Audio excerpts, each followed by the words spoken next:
그것을 더 강화하려고 바울 사도는 이제 두 사람을 인용했죠. 아브라함과 다윗의 사례를 인용했어요. 그들이 의로워질 수 있었던 것은 뭐 율법이나 할례에 의한 것이 아니라 자신의 죄에 대한 자각을 통해서 자기가 얼마나 지독한 죄인인가, 얼마나 철저한 죄인인가를 깨달음, 인식함을 통해서 결국 의로워질 수 있었다라는 말씀을 드렸습니다.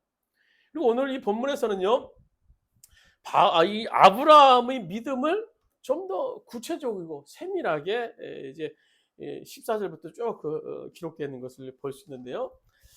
아브라함의 아내는 나이 90세, 아브라함은 100세 결국 이삭을 낳게 됩니다. 물론 이제 여자로서의 태의문이 닫히고 남자로서의 몸이 죽은 뭐 의학적 생물학적으로 불가능한 상태였지만 결국 불가능을 뛰어넘어서 그들 가운데 이제 이삭을 낳게 되는데요. 이런 경험을 통해서 아브라함의 고백이 이제 17절 하반절에 나오는 말씀인데요. 하나님은 죽은 자를 살리시며 없는 것을 있는 것으로 부르시는 이시라라는 고백을 할 수 있었던 겁니다. 그래서 이 아들, 그들은 아들 이삭의 출생을 통해서 부활의 신앙을 이제 갖게 되었던 겁니다. 지금 우리는요, 이 부활의 신앙이 어느 때보다도 절실한 시대에 우리는 살고 있어요. 만몬을 최고의 신으로 섬기던, 그래서 만몬이즘에 물질의 노예가 되고 물질에 빠져서 헤매고 이 땅에 있는 사람들, 정말 최고의 신이었던 물질을 잃어버릴 때, 만몬을 상실할 때 결국 이 땅에 많은 사람들이 어느 때보다도 쉽게 뭐 끝이라고 생각했는지 목숨을 끊는 사건들이 뉴스를 통해서 지금 너무 쉽게 접할 수 있는 것 같아요. 뭐 전세 사기라든지 뭐 노동자들이 처우가 개선되지 못한 것이라든지 이런 것들을 보면서 그들은 도저히 불가능한 그런 상태에 빠졌다고 생각했겠죠. 마지막이다. 내가 섬겼던 최고 만몬, 그것이 없어지는 그 순간, 사라지는 그 순간 그들은 끝이라고 생각했기 때문에 이제 목숨을 그렇게 안타깝게 버리는 것 같아요. 요즘 젊은이들이 흔히 하는 말 가운데 이런 말이 있어요. 이번 생에는 망했다. 이번 생에는 망했다. 참 가슴 아픈 얘기인데요. 이처럼 이 부활의 신앙이 없거나 부활의 신앙이 점점 퇴색해가고 잃어가고 있는 시대에 오늘 아브라함이 나타난 이 부활의 신앙은요, 이 시대에 생명을 공급하는 놀라운 은혜, 역사라고 우리가 할 수 있을 것입니다. 그런 의미에서 아브라함의 부활의 신앙을 우리가 추적해보는 것, 세밀하게 우리가 알아보는 것은 의미 있는 일이 될 수 있을 겁니다.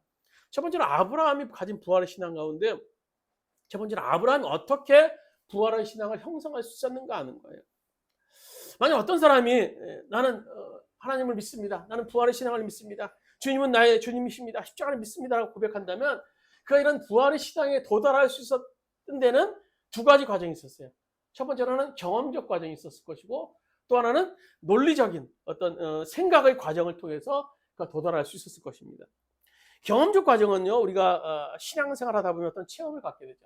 그래서 기도에 대한 응답에 대한 체험이라든지 또 말씀을 통해서 놀라운 깨달음을 준다든지, 그래서 어떤 체험이든지 신앙의 체험을 갖게 되면 즉각적으로 우리 마음속에 갖게 되는 사실이 있어요. 아, 하나님은 정말 살아계시는구나. 하나님은 정말 역사하시는구나. 놀라운 능력을 가지고 계시는 분이시구나 라는 사실을 우리가 깨닫고 그래도 부활의 신앙을 확신하게 되는 경우가 이것이 있는데, 그것이 경험적 과정이고요.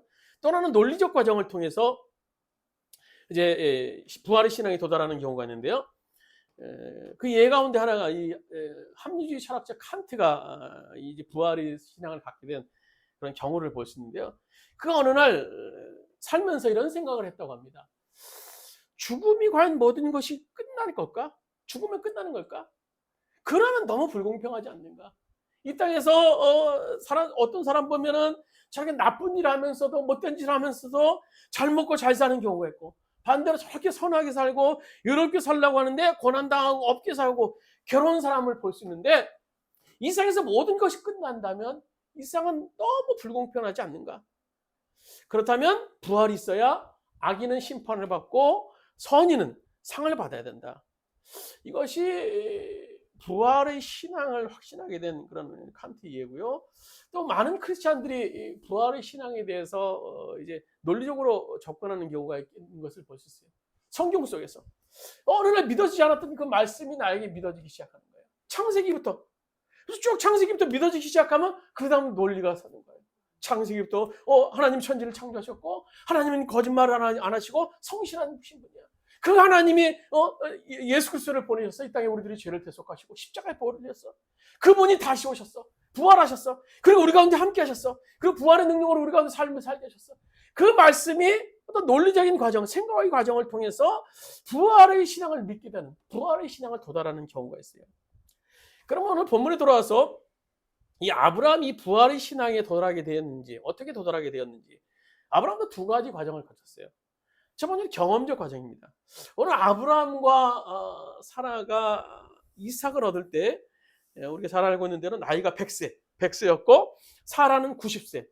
그래서 오늘 19절에 보시면 우리 본문 19절에 한번 같이 한번 읽도록 하겠습니다. 우리 본문 로마서 4장 19절 말씀, 4장 19절 같이 읽도록 하겠습니다. 그가 100세나 되어 자기 몸이 죽은 것을 갖고 사라의 태가 죽은 것 같음을 알고도 믿음이 약하지 아니하고 내 안에 죽었던 태, 죽었던 내 몸, 그것이 오늘 아브라함과 사라의 현실이었어요. 그러나 호련히 하나님의 능력으로 이적을 통해서 잉태하는 그런 기적을 경험하게 됩니다. 이 기적을 경험하면서 아브라함과 사라는 또 하나의 신앙을 갖게 되는데, 이런 상태에서 새로운 생명이 잉태되는 경험을 하게 된다면 우리가 믿고 있는 하나님에 대한 새로운 인식, 능력, 그것을 확신하게 될 겁니다. 그래서 아브라함과 사라는요, 이 부부는 자식의 잉태를 경험을 통해서 하나님에 대한 새로운 발견을 하게 돼요. 그것이 17절 말씀인데 이렇게 기록하고 있습니다. 기록된 바 내가 너를 많은 민족의 조상이 세웠다 하신 것 같으니 그의 믿은 바 하나님은 죽은 자를 살리시며 없는 것을 있는 것 같이 부르시는 이시냐. 아브라함과 사라가 발견한 하나님은 죽은 자를 살리시며 없는 것을 있는 것으로 부르시는 하나님이셨어요. 그렇다면 이 경험을 통한 이 아브라함과 이 사라의 신앙은요, 하나님에게 부활은 얼마든지 가능하다라는 확신을 하게 됐다는 거예요. 이것이 경험적 과정이라면요, 또 하나의 논리적 과정이 있어요. 아브라함은 이런 논리적 과정을 통해서 이제 부활을 확신하게 되는데요. 이삭이 태어난 후에 이제 시간이 경과됐어요. 기적과 같이 태어난 이삭이었는데 어느 날 하나님이 아브라함에게 아주 감당하기 어려운 명령을 내리시죠. 내 아들 이삭을 나를 위한 제물로 드려라. 이 말씀이 이제 아브라함이 이삭을 죽이라는 말씀인데요. 이때 아브라함이 얼마나 막 헷갈렸을까요? 굉장히 막 혼동이 왔을까요? 혼란을 경험하게 됩니다. 이 아들은 분명히 하나님이 약속해서 주신 그런 아들이고, 이 아들을 통해서 오늘 온 민족 아브라함의 후손들을 하늘의 별처럼 바다의 모래알처럼 이렇게 많아지리라고 약속하셨는데, 이 아들이 죽으면 하나님의 약속은 어떻게 되는 것인가? 어떻게 되는 것인가? 아브라함은 얼마나 갈등을 했는지 모를 거예요. 아마 무지가 갈등을 했을 거예요. 내가 하나님을 그 이삭을 바치라는 말을 잘못 들은 건 아닌가? 그러나 아브라함의 결론은요, 아들 이삭을 제물로 드리게 됩니다. 이 긴 시간을 밤잠을 자지 못한 아브라함이 내린 생각의 결론이 바로 이것이었어요. 내 아들을 다시 바치면 모든 것이 끝나고 하나님의 약속이 무효가 되는데 나는 명령대로 바친다, 순종한다. 그러나 이것이 끝이 아닐 것이다. 하나님이 그 약속을 지키기 위해서 내 아들이 반드시 살아나야 될 것이다. 살아나야 된다. 내가 비록 순종의 결단을 통해서 이 아들을 드린다 할지라도 하나님은 반드시 내 아들 이삭을 다시 살리실 것이다. 이 아브라함은요, 이미 아들 이삭을 출생하면서 하나님에 대한 논리가 세워진 거예요. 그분은 부활의 하나님이야. 우리에게 불가능한 우리 가운데 이렇게 행하신 하나님이기 때문에 그분은 부활의 하나님이에요. 그래서 성경의 세상에 대한 그런 믿음보다 오늘 아브라함이 가졌던 것은 하나님에 대한 부활의 신앙이었어요. 그 사실이 이제 히브리서 11장에 나온 말씀인데요. 우리 주보에 있는 말씀 히브리서 11장 17절에서 19절 말씀 같이 읽도록 하겠습니다. 히브리서 11장 17절에서 19절까지 말씀입니다. 아브라함은 시험을 받을 때 믿음으로 이삭을 바쳤습니다. 더구나 약속을 받은 그가 그 외아들을 기꺼이 바치려 했던 것입니다. 일찍이 하나님께서 아브라함이 말씀하시기를 이삭에게서 내 자손이라 불릴 자손이 태어날 것이라 하셨습니다. 하나님에게는 이삭을 죽은 사람들 가운데서 되살릴 수 있다고 아브라함은 생각했던 것입니다. 그러므로 비유하자면 아브라함은 이삭을 죽은 사람들 가운데서 되받은 것입니다. 아브라함은 순종하기 위해서 아들을 바쳤지만 하나님은 언약이 성취되기 위해서는 하나님이 그 아들을 다시 살릴 것을 믿은 거예요. 아브라함은요. 이것이 아브라함이 논리적인 과정, 어느 이성적인 과정을 통해서 부활의 신앙을 경험하게 됐다는 겁니다. 우리가요, 부활의 신앙을 확신하는 과정에서 그것이 경험적, 논리적인 어떤 과정이든 부활이 마침내 우리 가운데 확신으로 오기 위해서는요, 중요한 전제가 있어요. 그것은 하나님의 약속의 말씀을 신뢰하는 겁니다. 내 자손을 하늘의 별과 바다의 모래같이 주겠다. 이 말씀에 대한 신뢰가 바탕으로 전제되어야 부활의 신앙이 가능하다는 거예요. 만약 우리에게 이 부활의 신앙에 대한 확신이 없다. 그럼 어떻게 됩니까? 간단합니다. 말씀을 공부하셔야 되고요. 순종해 보시고 또 말씀을 묵상해 보시고 기도해 보시고 그 말씀대로 살아보세요. 그러면요, 말씀 속에서 만난 하나님은요, 우리를 부활의 신앙의 자리로 인도해 주실 거예요. 초대해 주실 거예요. 그것이 아브라함이 부활의 신앙을 이뤘던, 형성했던 그런 과정입니다. 그럼 아브라함이 이런 부활의 신앙을 가지는데 장애물이 과연 없었을까? 아브라함이 부활의 신앙을 형성하는데 있었던 장애물이 있었어요.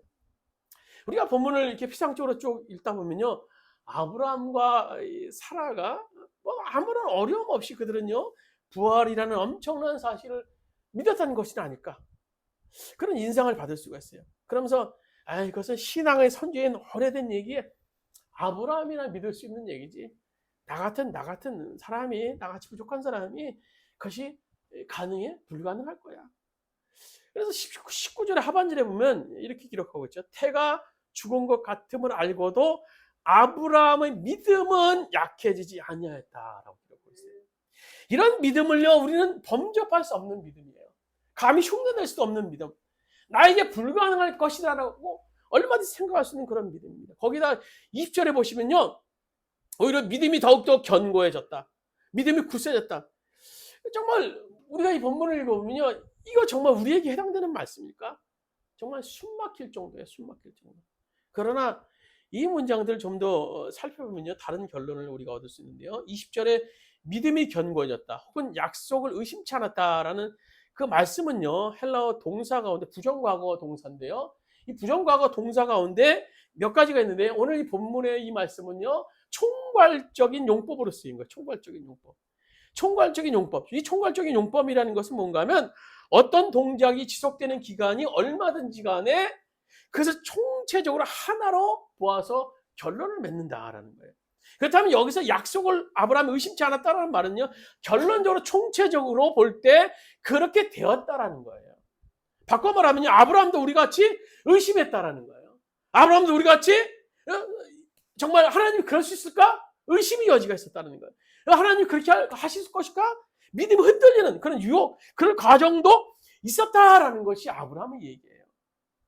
그러나 약해지는 믿음과 흔들릴 수 있는 이 생각과 회의의 가능성을 넘어서 마침내 전체적으로 보았을 때 그들은 의심치 않고 견고해질 수 있었다라는 결론에 도달하게 됐다라는 겁니다. 오늘 본문 말씀은요. 그 아브라함의 대표적인 사례가 창세기 17장에 나오는 거죠. 창세기 17장에 보면 우리 주보에 있는 말씀 같이 한번 읽도록 하겠습니다. 창세기 17장 17절 18절 말씀 같이 한번 읽도록 하겠습니다. 아브라함이 엎드려 웃으며 심중에 이르되 100세 된 사람이 어찌 자식을 낳을까? 사라는 90세니 하려 하고 아브라함이 이에 하나님께 아뢰되 이스마엘이나 하나님 앞에 살기를 원하나이다.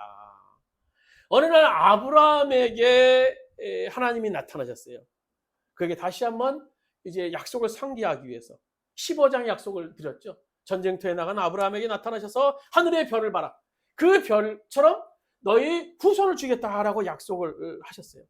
그 약속이 있고 난 후에 15년, 약 15년의 시간이 지났습니다. 그리고 너는 열방의 아버지, 사라는 열국의 아버지를 삼겠다라고 이제 다시 말씀하시는 거예요. 그러나 아브라함도 우리가 똑같은 사람인지라 그 말씀에 대해서 얼마나 믿음이 이제 안 갔겠습니까? 시간이란 무서운 거예요. 15년이라면 아브라함에게 주신 이 처음 약속에 대한 믿음이 많이 막 흐려질 때요. 그리고 이제 자기는 뭐 젊은 것도 아니고 나이가 한두 살 먹어서 100세, 뭐 80세, 90세 이렇게 가게 되는 그런 상황 속에서 아브라함이 흔들렸고 결국 아내 사라의 말을 따라서 몸종 하가를 통해서 이스마엘까지 이제 낳게 됐던 겁니다. 그런 상황 속에서 이제 하나님이 다시 나타나셔서 너를 열국의 아버지, 사라를 열국의 어머니라고 세우겠다라고 말씀하시자 이제 아브라함이 대답하는 거예요. 하나님, 말도 안 되는 소리 하지 마세요. 말도 안 되는. 그러면서 우리 성경 웃으셨다. 뭐 하나님 웃은 게 아브라함이 웃은 거야. 아브라함이. 그러니까 하나님 그렇게 말해. 우리가 그런 거 말도 안 돼. 어른이니까 그래도 함부로 뭐 얘기는 할 수 없었고 웃었던 거야. 오늘 그리고 말하기를 하나님 그 이스마엘이나 좀 복 주세요. 이스마엘. 이제 끝입니다. 하나님 저한테 뭘 또 열국의 아버지 뭐 열국의 어머니 이제 이스마엘이 그의 개나 좀 잘해주세요. 그 얘기가 창세기 17장 7절에 18절 말씀이에요.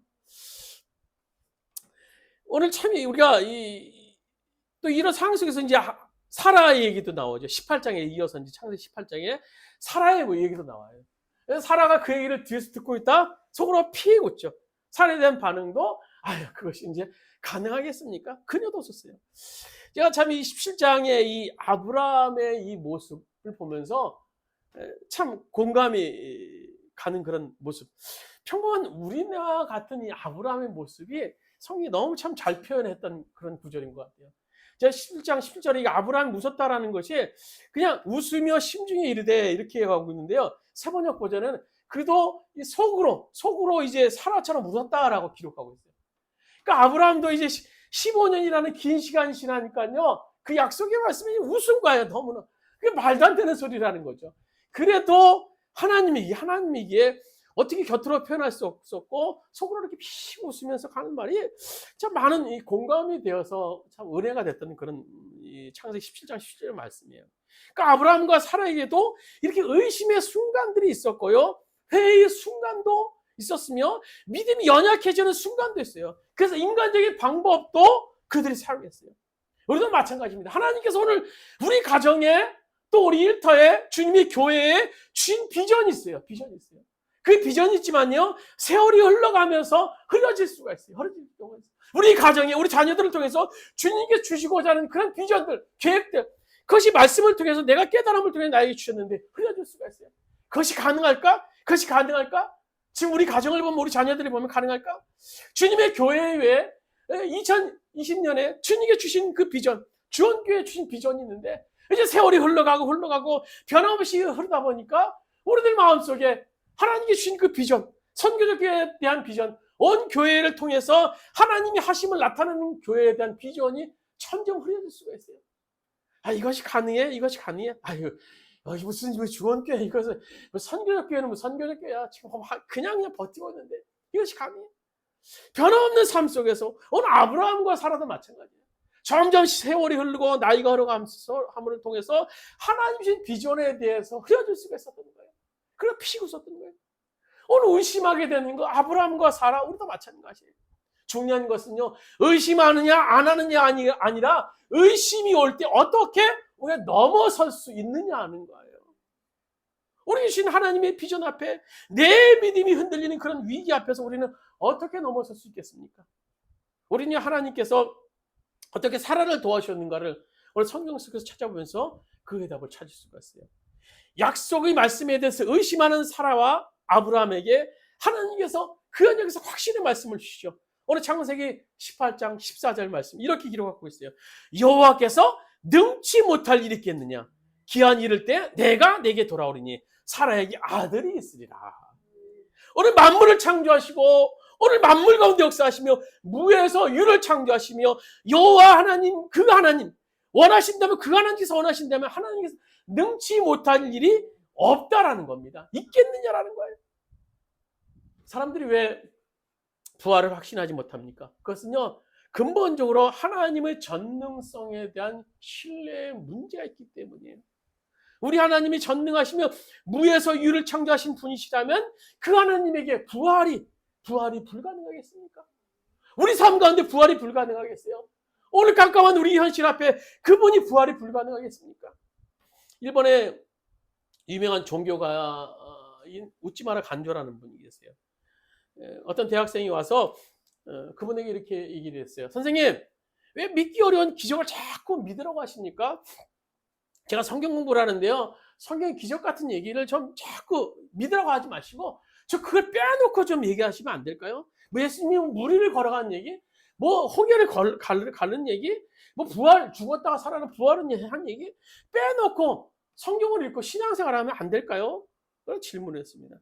우찌마라 간조가 이렇게 대답을 했다고요. 학생, 성경에서 인간의 이성으로 이해하기 어려운 그런 기적들을 다 제거하고 성경을 보면은 성경은 꼭 두 가지만 남는다네. 그것은 겉뚜껑과 또 나머지 저쪽에 뚜껑만 남게 된다네. 오늘 우리가요, 가진 이 부활의 신앙의 장애물이 뭡니까? 이 장애물을 넘어서는 비밀은 하나님의 전능 앞에 서는 겁니다. 그분 앞에 서십시오. 나를 창조하신 여호와, 나를 숨쉬게 하신 여호와, 그리고 세상을 섭리 가운데 움직이신 여호와, 우리가 믿는 전능하신 하나님, 우리에게는 얼마든지 부활이 있을 수 있는 거예요. 이 부활의 신앙이 오늘 아브라함이 가졌던 그런 장애물을 넘어설 수 있는 그런 비결이었던 겁니다. 오늘 부활의 신앙에 아브라함이 있었던 결과가 뭡니까?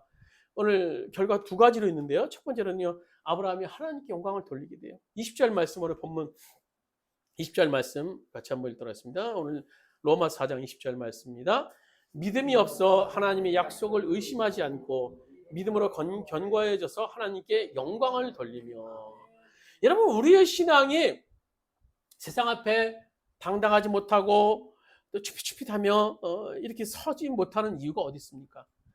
우리가 전능하신 하나님을 믿고 우리 구세주 되신 예수를 믿으면서도 우리의 믿음이 하나님의 영광을 나타내지 못하는 것뿐만 아니라 세상을 놀라게 하지 못하고 오히려 우리 믿음이 세상 앞에 세상을 보고 놀라고 부끄러움을 당하는 이유가 어디 있겠습니까? 그것은 오늘 우리 신앙에 상식과 이성이라는 그런 한계에 오늘 묶여있기 때문인 겁니다. 우리 믿음이 상식의 수준에 넘어서지 못해요. 상식의 수준에 못해요. 그럼 우리가 왜 하나님을 믿는 겁니까? 왜 성경 말씀 믿는 거야? 우리가 한 뭘 믿고 있는지 모르겠어요. 안 믿는 사람과 똑같이 믿을 수 있는 것만 믿으려고 한다면요, 우리가 주님을 믿는 것, 성경을 믿는 것, 우리 신앙하는 것, 그것이 과연 뭐가 의미가 있겠습니까? 그리고는요, 어떻게 되는 줄 아십니까? 그래도 한 번 태어난 인생 좀 착하게 살면 이웃도 좋고 천국도 가면 얼마나 좋겠는가. 그렇게 살면 되는 거지. 그런 믿음은 안 믿는 사람도 가질 수 있는 믿음이더라고요. 제가 며칠 전에 이제 수영장에서 이제 어르신들이 이제 옷을 갈아입으면서 노인 두 분이, 한 70 넘은 노인 두 분이 얘기를 하시더라고요. 무슨 얘기인가 하면, 제가 며칠 전에 이제 텔레비에서 부활 그 영화를 봤대요. 처참하게 그 예수가 막 사랑을 베풀다가 처참하게 죽는 걸 봤다고 막 두 분이 얘기하시면서, 그런 그 예수가 어딨대 지금? 어딨대? 두 분은 이게 교회를 안 다니 전혀 모르신 그 예수가 어딨대? 막 두 분이 얘기하시면서 이렇게 말씀하시더라고요. 결국은 인생 착하게 살다 가라는 얘기야. 착하게 살다가 그냥 그렇게 가라는 얘기지 뭐 신앙이 별거 있겠어? 그렇게 얘기하시더라고요. 우리의 신앙이 상식과 이성의 한계에 묶였을 때 하나님께서 우리를 통해서 과연 어떤 일을 하실 수 있을까요? 뭘 하시겠습니까? 우리가 하나님께 영광을 돌리지 못하는 이유, 하나님의 영광을 보지 못하는 이유는요, 상식과 이성을 초월하여 역사하시는 하나님의 전능성을 신뢰하지 못하기 때문인 거예요. 우리가 부활을 믿는다면요, 내 삶을 오늘 바꾸시며 내 삶을 꿈을 성취하시는 하나님의 놀라우심을 신뢰할 수 있어야 되는 겁니다. 그리고 그 결과 하나님께 영광을 돌리게 되는 삶을 살게 되는 거예요. 오늘 부활의 신앙의 결과 오늘 아브라함은 하나님께 영광을 돌리게 됐고요. 두 번째는 자신도 구원받게 됐습니다. 오늘 부활의 신앙은요, 주님께 영광 돌릴 수 있을 뿐만 아니라 더욱 놀라운 사실은요, 아브라함 부활의 신앙을 통해서 자신이 구원을 경험할 수 있게 됐어요. 오늘 부활의 신앙을 믿는 아브라함에 대해 성경은 오늘 22절에 이렇게 말하죠. 그러므로 그것이 그에게 의로 여겨졌다. 그 아브라함이 가진 부활의 신앙을 통해서 그가 구원의 반열에, 오늘 부활을 경험하는 구원의 반열, 의의 반열에 서게 됐다라는 겁니다. 그리고 이것이 더 나아가서 아브라함처럼 우리도 믿을 수 있음을 말해주고 있는 거예요. 오늘 24절 본문 23절 같이 한 목소리로 한번 들었습니다. 본문 23절 24절입니다. 그에게 의로 여겨졌다 기록된 것은 아브라함만을 위한 것이 아니요 의로 여기심을 받을 우리도 위함이니 의로 여기심을 받을 우리도 가운데서 살리신 이를 믿는 자신이라. 오늘 아브라함이 하나님께서 그에게 주신 외아들 독생자 이삭을 드림으로써 부활을 믿을 수 있었던 것처럼 하나님이 오늘 우리도 예수 그리스도의 죽으심과 부활을 통해서 그 주님을 믿으라는 거예요. 부활의 주님을 믿으라는 거예요. 오늘 예수님이 친구 나사렛 무덤 앞에서 오늘 외친 메시지가 뭡니까? 나를 믿는 자는 죽어도 살리겠고 살아서 나를 믿는 자는 영원히 죽지 아니하리니 이것을 내가 믿느냐? 여러분 믿으십니까? 이것을 내가 믿느냐? 이것을 내가 믿느냐? 오늘 주님께서는요, 아브라함의 모습을 통해서 이 땅에 예수 그리스도를 보내심을 통해서 그 사실을 우리들의 부활의 사실을 믿으라고 말씀해 주시는 거예요. 이 말씀을 맺도록 하겠습니다. 오늘 본문에서 아브라함은요, 믿음을 통해서 하나님께서 주신 그 비전을 성취합니다. 그러나 그에게 그 비전은요, 바랄 수 없는 비전이었어요. 바랄 수 없는. 그렇다고 아브라함이 자포자기했습니까? 아닙니다. 아브라함은요, 바랄 수 없는 중에 바랬다라고 성경은 기록하고 있어요. 바랄 수 없는 중에, 바랄 수 없으니까는 비전이겠죠. 바랄 수 있는 거면 뭐 비전이 되겠습니까? 바랄 수 없는 중에 아브라함이 이제 바랬다라는 거, 그 비전을 품었다라는 거예요. 어느 날 하나님께서 나타나셔서 이제 하늘의 별을 보여주시면서 내 자손이 이렇게 되겠다. 아브라함의 현실 속에서는 바랄 수 없는 비전이었어요. 그러나 바랄 수 없는 비전 속에서도 그는 그 비전을 품었어요. 그 가진 비전은요, 많은 민족의 조상이 되는 것. 그러나 그는 나의 100세 어떻게 또 언제 자식을 낳아서 그 민족의 조상이 될 수 있을까? 참 캄캄한 거예요. 아마 좀 시쳇말로 심한 말로 하면 뭐 주책이 된 게 아닌가. 혹시 또 치매가 걸려서 저런 말 하고 다니는 것은 아닌가. 아마 주변 사람이 그렇게 말하지 않았을까요? 그러나 그의 비전에는요, 인간의 그런 야망이나 헛된 꿈과 다른 것이 있었어요. 그 이유는요, 첫 번째로는 그 비전에는요, 하나님으로부터 말미암은 것이라는 겁니다. 하나님께서 그를 부르셔서 열국의 아버지가 되리라라고 말씀을 하셨어요. 만약 그 비전이 하나님이 아닌 아브라함의 내부에서 빌었던 것이라면요, 아브라함은 그는요, 인류 역사상 가장 추하고 흉악한 노인으로 인생을 마쳤을 수 있었을 거예요. 그러나 하나님이 신 비전이었기 때문에 그 비전, 그 꿈, 그 비전은요, 비전으로 마칠 수 있었던 것입니다. 그를 통해서 하나님 놀라운 그런 부활의 영광이 나타날 수 있었던 거예요. 또 하나는요, 아브라함의 비전이 정말 하나님이 신 비전이 될 수 있었던 것은요, 아브라함은 믿음으로 실천하는 삶을 살았기 때문입니다. 믿음이라는 삶 속에서 구체화될 때만이 믿음인 거예요. 믿음. 아브라함은요, 하나님을 믿는다고 입으로만 고백한 사람이 아니에요. 우리 야고보서 2장 21절 22절 말씀, 우리 주보에 있는 말씀 같이 한번 읽도록 하겠습니다. 야고보서 2장 21절 22절입니다. 우리 조상 아브라함이 그 아들 이삭을 제단에 바칠 때 행함으로 의롭다 하심을 받은 것이 아니냐.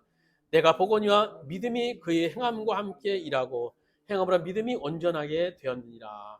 아브라함은 아들 이삭을 실제로 제단에 올려놓고 번제를 드리려고 드렸습니다. 물론 행함이 믿음보다 앞서지는 못합니다. 그래서 행함이 자랑이 될 수는 없지만, 그러나 믿음은 반드시 행함을 동반하게 되어 있어요. 행함은 믿음을 온전히 만들기 때문인 겁니다. 우리 하나님께로부터 받은 그 비전이 삶 속에 이루어지기를 원한다면 반드시 그 비전을 위해서 행하는 사람이 되어야 되는 겁니다. 다만 그 비전의 열매는요, 우리가 맺는 것이 아니라 하나님께서 맺으시는 것이기에 우리는 늘 그분과 동행하는 삶, 그분과 함께하는 삶, 주원하는 삶을 살아야 돼요. 우리는 점점 세상에서 소망이 잃어가는 시대 속의 삶을 살고 있습니다. 어느 때보다도 부활의 신앙이 지금 필요한 시대예요. 이런 시대를 살고 있는 우리는요, 부활의 신앙을 소유함으로 하나님이신 그 비전을 보고 그 비전을 믿음으로 움직일 수 있는 우리 모든 주원의 성도들 될 수 있기를 주님의 이름으로 간절히 축원드립니다.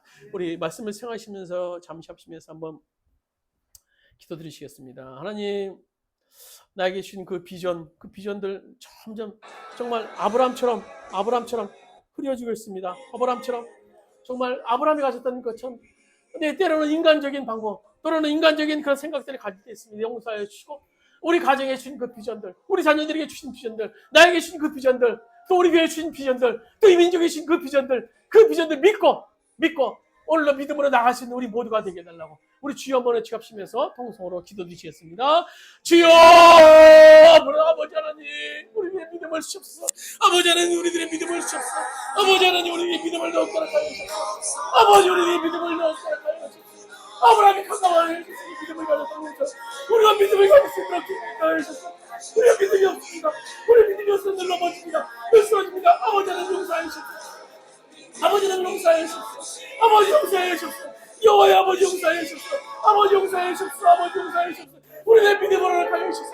우리가 아버지의 그 믿음에 놀라운 것을 우리에게 이루어질 수 있도록 주님하여 주옵소서. 부활의 신앙을 우리들이 갖게 원합니다. 부활의 신앙을 우리들이 갖게 원합니다. 우리 너희 현실 속에서 자포자기하면 아버지 이것밖에 안 됩니다. 이것밖에 안 됩니다. 자포자기하는 것이 아니라 부활의 신앙을 소망할 수 있는 우리 모든 주원의 성도 될 수 있도록 아버지 인도하여 주옵소서. 없는 것을 있게 하시며 없는 것을 있게 하시며 없는 것 가운데 부르신 하나님, 무에서 이유를 창조하신 하나님, 그 주님을 사랑합니다. 그 주님을 바랍니다. 아버지 역사하여 주옵소서. 아버지 역사하여 주옵소서. 우리 주원의 성전이, 아버지 주원의 성전이 주의 주신 그 비전들을 아버지 성취하는 우리 모든 주원의 성전이 있을 때 아버지 인도하여 주옵소서. 아버지 충만한 우리 가운데 함께 하여 주옵소서. 아버지 우리 가운데 함께 하여 주옵소서. 아버지 우리 가운데 함께 하여 주옵소서. 아버지 도와주옵소서. 아버지 인도하여 주옵소서. 아버지 인도하여 주옵소서. 아버지 주님 도와주옵소서. 우리의 믿음을 주옵소서. 우리의 비전이 가시는 믿음을 얻게 주옵소서. 연약한 우리들을 세우셨소. 아버지 연약한 우리들을 세우셨소. 아버지 능력으로신 우리 삶 되게 하셨소. 아버지 주님 도와주십시오. 아버지 주님 도와주십시오. 아버지 주님, 아버지 여호와의 주님 도와주십시오. 아버지 주님 도와주십시오. 아버지 여호와의 축복으로 우리가 함께 하시는 일을 아버지 주님 도와주십시오.